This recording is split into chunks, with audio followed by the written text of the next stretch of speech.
You've seen it on forums, in YouTube comment arguments, or in the talking points of anti-gun politicians and activists alike.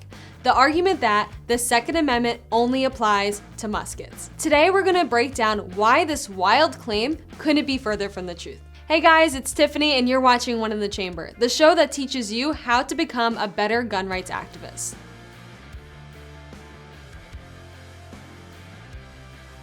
Before we get into the video, please be sure to like, subscribe, and leave a comment to help us defeat YouTube's algorithm. The idea that the Second Amendment only applies to muskets isn't a new one. Anti-gun politicians and their allies in the corporate media have been repeating this tired talking point for years now. Well, this is what they had in mind when they wrote the Second Amendment, a single-shot firearm. You know, when the framers of our Constitution considered the Second Amendment, they were talking about muskets. They were not talking about assault weapons. Another important fact about the state of play when this amendment was written was the nature of arms themselves, of guns. A really good shooter could fire 3 or 4 rounds a minute. And that's a really good one with these poorly aimed muskets and early rifles. Oh, let's have a militia and they can use these guns, which were the state of the art, but compared to many, many, many rounds per second firearms that we have today, it's the same word, but virtually a different machine. And I would like to point out to the Supreme Court justices that the only weapons at the time were muskets. I'm prepared to go back to muskets. I don't think they envision the high-capacity assault weapon magazines intended for battlefields as being covered for this, but I guess we're just going to have to disagree. The argument that a constitutional amendment is outdated is seemingly only ever brought up when talking about the Second. It's weird that nobody tries to say that the First or Third Amendments are outdated. And that's because even though technology changes, rights don't. The First Amendment still applies to digital speech. This is even evidence in relation to code. Just take a look at the case Defense Distributed versus U.S. Department of State. In that case, the U.S. government attempted to remove code related to 3D printed guns. They lost on First Amendment grounds. The government cannot restrict code or digital speech in the same way they cannot restrict more traditional forms of media like newspapers or books. And to that point, to think that the Founding Fathers wouldn't understand that technology changes is just ignorant.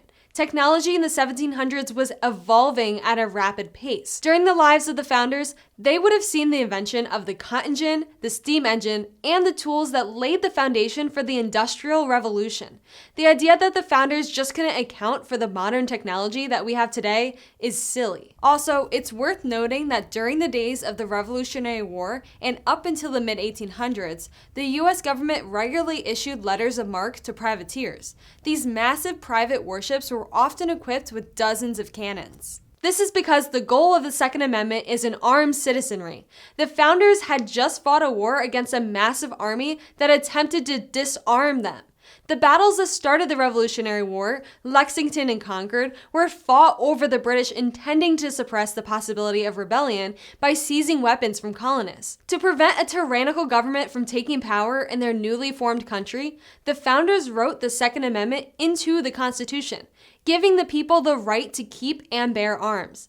And this viewpoint isn't just an opinion. It's codified in law by the Supreme Court. In 2008, the Supreme Court issued a decision in the landmark GOA-backed case, District of Columbia versus Heller.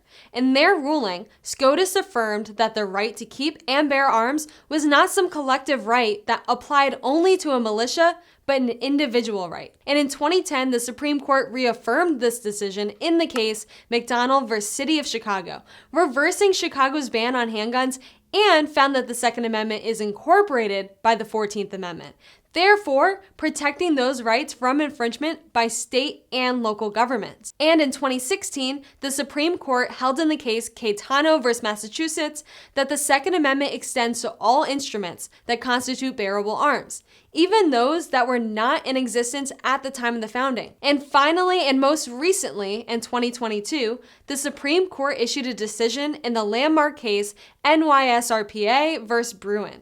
In their ruling, the Supreme Court affirmed that the right to keep and bear arms extends to outside the home. So saying that the Second Amendment only applies to muskets is like saying that the First Amendment only applies to quill and ink.